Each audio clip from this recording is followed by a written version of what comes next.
করতে পারলেন না? আল্লাহর হাবিব সাল্লাল্লাহু আলাইহি ওয়াসাল্লামের স্ত্রীরা মাঝে মাঝে রাসূল সাল্লাল্লাহু আলাইহি ওয়াসাল্লামের কাছে বায়না ধরতো, নবী আমাদেরকে এইটা দেন, ওইটা দেন, আমাদের ঘরে এইটা নাই, ওইটা নাই। বিশ্বনবীকে আমার কাছে কিচ্ছু নাই, থাকলে এমনি থাকো, নাইলে যাও। কিন্তু বিবিরাও ছাড়ে না, নবী আমাদের এইটা দেন, ওইটা দেন, বায়না ধরছে সব বিবিরা। বিশ্বনবীর স্ত্রী ছিল কয়জন? হ্যাঁ, কয়জন? 11 জন। দাসী 2 জন, সব মিলে 13 জন। 11 স্ত্রী ধরছে, নবী এটা দেন, ওইটা দেন।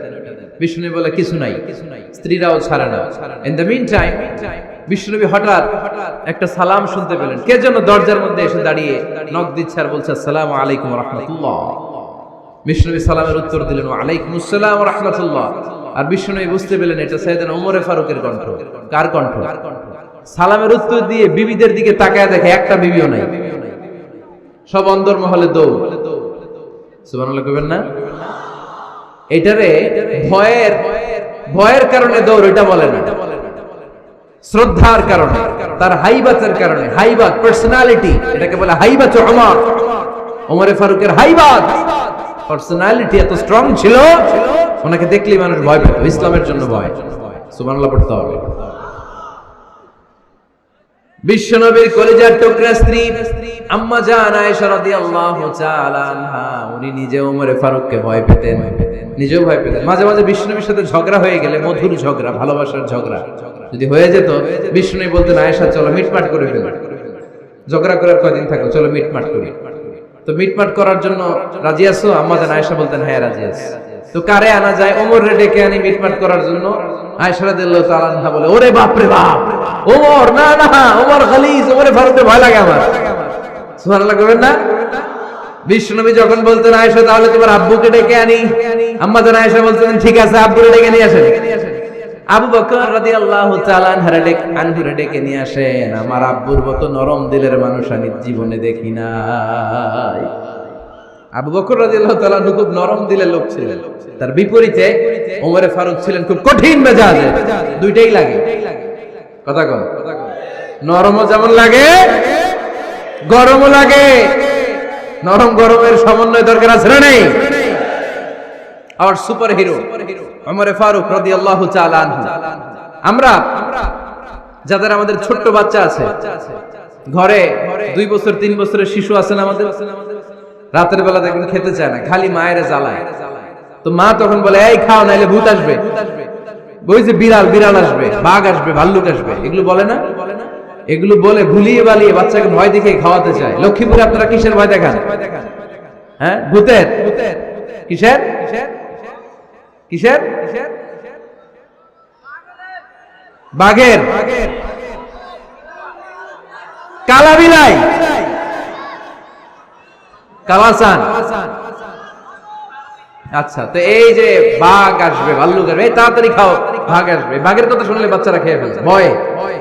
এই ভূত আসলে, ভূত তাড়াতাড়ি খা, না খাইলে ভূতে ধরবে তোরে, খা। সাথে সাথে খায়। মদিনাতে যখন ওমরে ফারুক রাদিয়াল্লাহু তাআলা আনহু মদিনার খলিফা, তখন মদিনার বাচ্চারাও মাদেরকে এরকম জ্বালাতো, খেতে চাইতো না। মায়েরা খাবার নিয়ে বাচ্চাদের পেছনে ঘুরতো। তখন মদিনার মায়েরা বাচ্চাদেরকে বলতো তাড়াতাড়ি খাও, হা হুয়া ইয়াতি ওমর, হুয়া ওমর, তাড়াতাড়ি খাও, ওই যে ওমর আসতেছে, ওমর, ওমর আসতেছে শুনলেই বাচ্চারা তাড়াতাড়ি খেয়ে ফেলতো, বাঘের মতো ভয় পেত। চিল্লায় পড়েন আল্লাহু আকবার। মুসলিম ইতিহাসে প্রথম চিফ জাস্টিস আবু বকর রাদিয়াল্লাহু তাআলা আনহু যখন খলিফা, চিফ জাস্টিস বানাই দিয়েছেন ওমরে ফারুককে।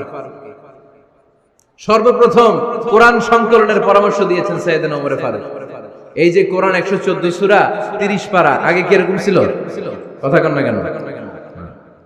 আগে গাছের পাতায় লেখা ছিল, পশুর চামড়ায় লেখা ছিল, ওটের হাড্ডির মধ্যে লেখা ছিল কোরআন। এভাবে যখন হাফেজে কোরআন সাহাবারা শহীদ হতে আরম্ভ করলো, এক যুদ্ধে টানা 70 জন হাফেজে কোরআন সাহাবা নিহত হলেন, শহীদ হলেন।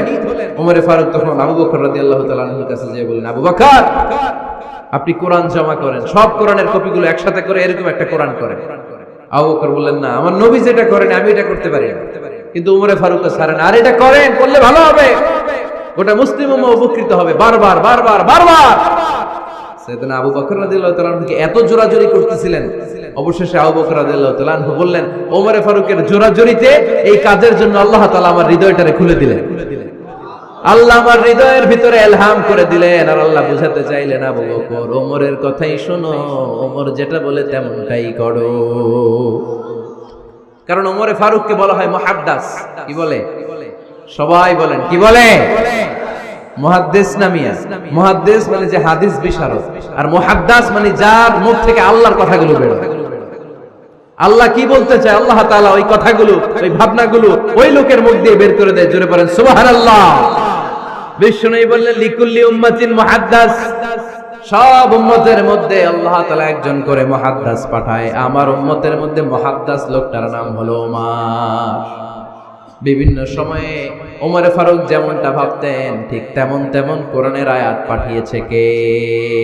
মদিনার সবচেয়ে বড় মুনাফিকের নাম হচ্ছে আব্দুল্লাহ ইবনে উবাই ইবনে সালুল। নাম শুনছেন? মুনাফিক চিনেন তো আপনারা? ভিতরে এক বাইরে আরেক, তার নাম সর্দার হচ্ছে আব্দুল্লাহ ইবনে উবাই ইবনে সালুল। ইন্তেকালের পরে তার ছেলে আব্দুল্লাহ এসে বলে, ইয়া রাসূলুল্লাহ, একটা চমৎকার ঘটনা, মনোযোগ দিয়ে শুনুন। ইয়া রাসূলুল্লাহ, আমার আব্বা আব্দুল্লাহ ইবনে উবাই ইবনে সালুল মুনাফিকদের লিডার, আপনিও জানেন আমিও জানি, কিন্তু আমার তো বাবা, আমার কি, আমার তো মায়া লাগে। ইয়া রাসূলুল্লাহ, আমার আব্বা ইন্তেকাল করেছে, আপনার গায়ের একটা জামা খুলে দেন। কি খুলে দেন? এই জামাটা দিয়ে আমার বাবারে দাফন দিয়ে দাও, আর আপনি যে আমার বাবার জানাজার নামাজের ইমামতি করবেন, আসেন। ওমরে ফারুক বললেন, না, আপনি যাবেন। বিশ্বনবী দয়ার নবী, মায়ার নবী, রহমতের নবী, মায়া লেগে গেছে, আব্দুল্লাহর চোখের পানি দেখে যেতে আরম্ভ করলেন। ওমরে ফারুক বললেন, খবরদার, নবী যাবেন না। বিশ্বনবী যাওয়ার জন্য রওনা হলেন। ওমরে ফারুক বিশ্বনবীর জুব্বা টেনে ধরলেন। সুবহানাল্লাহ। আমাদের দেশে হইলে কি বলতাম আমরা? বেয়াদবি করছে না? না, সম্পর্কটা এমন ছিল। ওমর ফারুক জুব্বা টেনে ধরেছেন। যখন আল্লাহ আয়াত নাযিল করলেন, ইস্তাগফির লাহুম আও লা তাস্তাগফির লাহুম ওয়া ইন তাস্তাগফির লাহুম ৭০ মাররাতান ফালাই ইয়াগফিরাল্লাহু লাহুম। বিশ্বনবী ওমর ফারুককে সরিয়ে দিয়ে জুব্বাটা হেঁচকা টান মেরে জানাজার নামাজের ইমামতি করে আসলেন।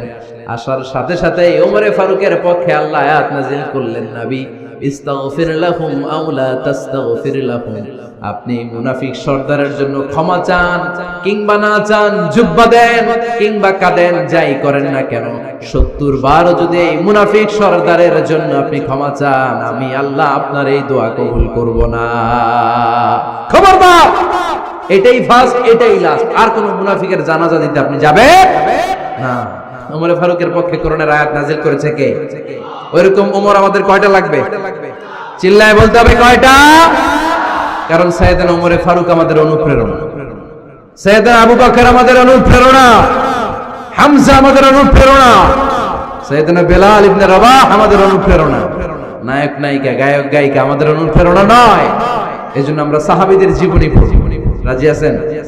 হাত তুলে আল্লাহরে দেখান, আওয়াজ করে বলেন আল্লাহ, আরো জোরে বলেন আল্লাহ।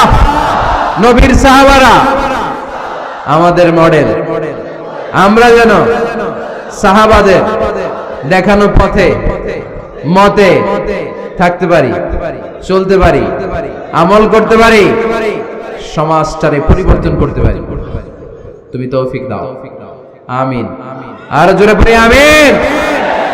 আমরা যখন সাহাবাদের জীবনী পড়ি, ওমর ফারুকের জীবনীতে এরকম অসাধারণ অনেক অনুপ্রেরণা আপনি খুঁজে পাবেন। সাইয়েদনা আবু বকরের জীবনী থেকে অনেক অনুপ্রেরণা আপনি খুঁজে পাবেন। এগুলো আপনার ঈমানকে চাঙ্গা করবে, আল্লাহর পথে অটুট থাকতে আপনাকে সহায়তা করবে। রাজি আছেন তো সবাই? আল্লাহ আমাদের সবাইকে কথাগুলো বুঝা আমল করার তৌফিক দান করুক। আমরা সবাই পড়ি আমিন।